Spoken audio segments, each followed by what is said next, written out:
When the original Xbox was announced, I was pumped. This thing looked mean and promised the best graphics a console had ever seen. On Christmas of 2001, I received the Xbox as part of a bundle package that came with a bunch of games including Halo and even a carrying case. But the only thing I could think about was playing a wrestling game on this monster of a console. I didn't have to wait too long because THQ and Anchor were working on exactly that, and in February of 2002, WWF Raw hit the Xbox here in the States.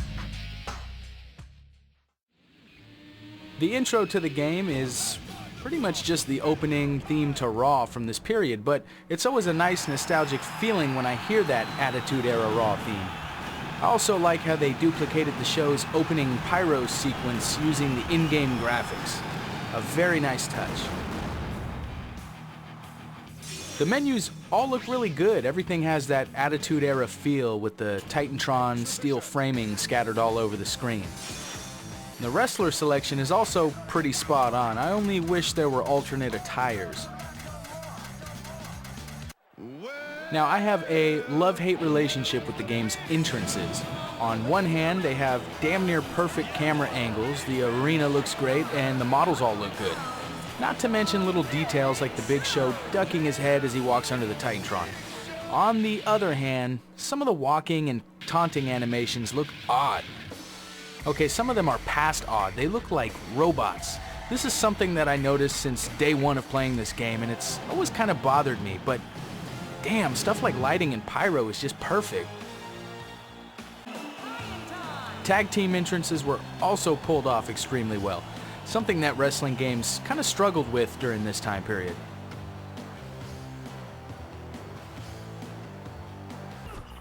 Now, my little gripes start to turn into big ones the minute a match starts.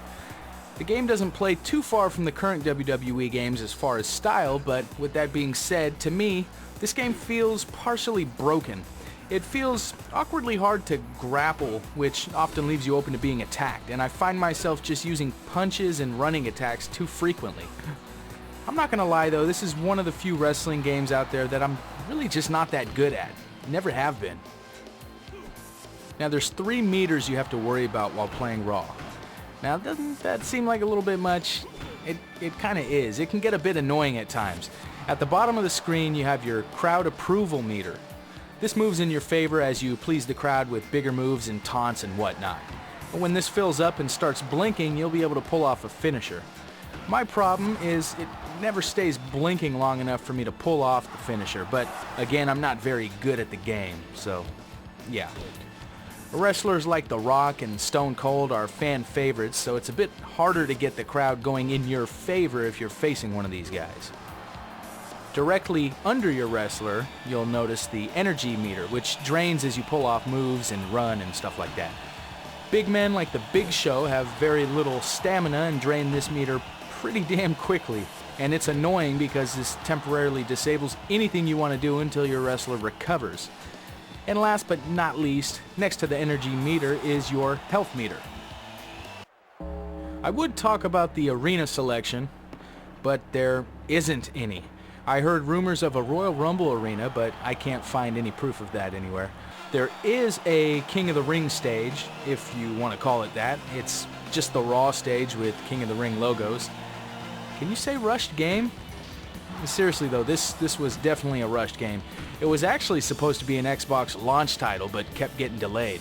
And if you think the lack of arenas is a letdown, how about the lack of match types? There's no ladder, no cage, no Hell in a Cell, no season mode. All of these were promised, by the way. It's pretty slim pickings here. We do get a weapons match, which is pretty cool, but it feels a little bit clunky. And there was originally blood in the game, but it was later removed. Another thing promised that we didn't get was backstage areas and fighting in the crowd. And there's absolutely no commentary whatsoever. But interfering during an opponent's entrance is actually pretty damn cool. There is a title mode where you battle through the ranks on your way to a championship match, but it's odd that there seem to be absolutely no requirements to compete for certain titles. I mean, I can compete for the Women's Championship as The Rock. Museum mode lets you check out superstar biographies and unlocked items. And by unlocked items, I literally mean items that you find during a match. Like if you find a beer can sitting next to the ring, you can view that item here. I used to like checking out the superstar models, as these graphics were pretty impressive in 2002. You can also view a wrestler's entrance movie in museum mode.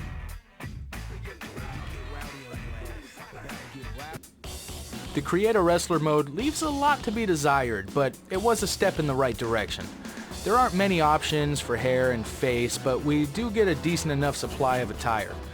I find that with these limited options, I didn't use this mode as often as I did in past WWF games. The entrance creator, on the other hand, is probably the best I had ever seen up to this point. I mean, you can customize almost everything from fog to pyro, ramp lights, spotlights, crowd lighting.